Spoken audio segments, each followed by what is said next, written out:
E nossa história de hoje começa com um peregrino, né, que estava no alto de uma montanha com seu mestre, e eles estavam trocando ideia até que ele vira e fala que para ele era muito difícil a ideia de acreditar em Deus, de lidar com essa ideia de acreditar em Deus, porque se ele acreditasse em Deus, ele também teria que acreditar que não é livre, pois afinal de contas, Deus controla todas as coisas. E aí, diante dessa indagação, o mestre então acompanhou ele até a beira de um precipício. Ele acompanha ele até a beira desse precipício e fala para ele: está vendo? Nesse precipício, tudo aquilo que é dito, tudo aquilo que é falado, ecoa. As paredes desse precipício são como a vida. Aquilo que a gente diz é como o destino. E tudo aquilo que é dito vai ecoar no coração de Deus e vai retornar para nós da mesma forma. Em outras palavras, é como se Deus fosse o eco das nossas ações. E hoje a gente parte de uma história um pouco mais complexa. Eu acho que tem muita coisa pra gente desdobrar daí, mas a gente vai tentar seguir um caminho lógico. E aí, analisando um primeiro aspecto, de fato, até dentro de outros vídeos aqui no Pedra, a gente aborda que Deus, ou todo, ou enfim, a nomenclatura que você prefira utilizar, ele é absoluto e dele tudo emana. A manifestação parte dele. Então, por algum ponto de vista, a fala do peregrino tem uma certa razão. De fato, em algum aspecto, em alguma camada, é como se o todo, é como se Deus comandasse tudo aquilo que existe. Mas isso não significa que nós não somos livres, relativamente. E aí, como é que isso faz sentido? A gente tem alguns vídeos onde a gente aborda um conceito que se chama livre-arbítrio, que é um conceito complexo, mas que a gente fala um pouco mais, vão ter alguns cards passando aqui em cima para você. Mas de forma resumida, a gente pode entender que tudo aquilo que nós fazemos tem, obviamente, uma parcela de responsabilidade nossa. Tem influência das outras pessoas, do contexto que a gente cresceu, da cidade que a gente vive, enfim, de muitas coisas que fogem ao nosso controle, mas sempre tem uma parcela nossa. E é aí que entra essa nossa liberdade relativa. Nós temos a possibilidade de escolher entre aquilo que é correto, de forma simplista, entre aquilo que é sagrado e aquilo que, talvez dentro daquela situação, não seja tão conectado com esse sagrado.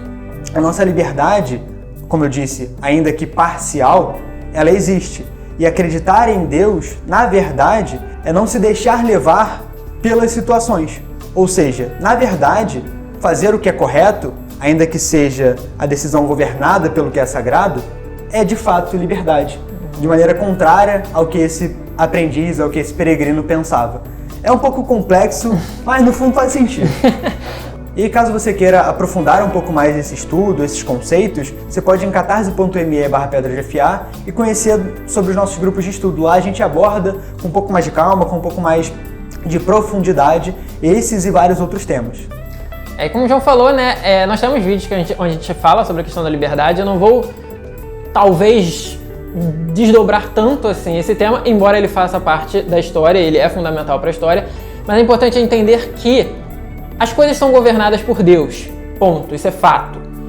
Ah, mas e se eu não acreditar em Deus? Aí a gente já perdeu o primeiro pilar da história, não tem mais por que analisar o restante dela. Então, a gente tem que passar a partir dessa premissa. Deus existe, como o João falou, dele emana todas as coisas, ele controla todas as coisas. A gente aceita isso é um fato, pronto, beleza. O que a gente pode derivar disso? E a gente derivar disso a questão que tudo na nossa vida está controlado por Deus. Tudo que nós temos na nossa vida é dado por Deus. Tudo que nós perdemos na nossa vida, de uma certa forma, é tirado por Deus.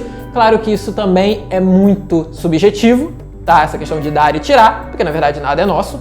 Então, tudo aquilo que a gente conquista, tudo aquilo que a gente perde faz parte desse jogo. E é entender justamente que a vida é esse jogo. De que maneira?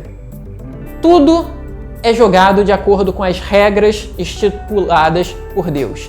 Ninguém consegue fugir dessas regras. Algumas pessoas vão tentar burlar essas regras e vão se dar mal inevitavelmente. Como qualquer pessoa que às vezes tenta burlar um jogo e no final das contas ela acaba perdendo tudo porque ela é descoberta, né? Então, burlar as regras do jogo não é o caminho para você jogar o jogo. O caminho para você jogar o jogo é conseguir usar bem as regras desse jogo. E esse momento de conseguir usar bem as regras é o momento onde você consegue ser livre dentro da sua limitação, livre dentro do seu cenário. Como assim? Agir de acordo com as regras é justamente entender como a vida funciona e o que eu preciso fazer nas várias facetas que a vida nos vários cenários que a vida se apresenta para mim. Então, qual é a atitude que eu tenho que tomar diante da minha vida profissional? Qual é a atitude que eu tenho que tomar diante da minha vida social, dos meus relacionamentos? Qual é a atitude que eu tenho que tomar diante dos estudos? Qual é a atitude que eu tenho que tomar diante daquele momento que eu estou, seja um momento de juventude, um momento de fase adulta, um momento de maturidade, um momento de velhice? Então, compreender todas essas etapas, compreender as demandas e as necessidades de cada uma dessas etapas e agir. A partir do momento que eu entendo essas coisas e ajo, eu estou sendo livre. Eu estou sendo livre para fazer aquilo que aquele momento me pede. Ou para não fazer também. Vai depender de cada um de nós.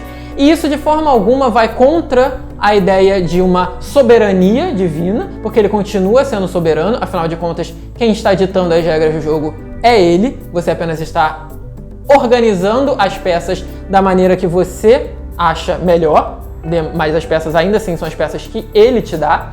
Então, você apenas joga de acordo com aquilo que o cenário te permite, mas, de uma certa forma, isso não exclui a sua liberdade de maneira absoluta, porque você ainda assim é aquela pessoa que vai agir dentro daquele cenário. Deus, ele dá o cenário, mas ele em si não age no cenário. Quem age no cenário somos nós, e ele age através de nós. Então, não sei, como o João mesmo falou, é um pouco complexo, fica um pouco confuso em algumas vezes, mas eu acho que numa ideia geral dá pra entender. Se você entendeu, deixa aí nos comentários. Se você não entendeu, deixa aí nos comentários também. A gente pode tentar te explicar um pouco melhor. E aproveita e se inscreve no canal, ativa o sininho de notificação, clica no joinha, que ajuda muita gente, e até o próximo programa. Tchau, tchau.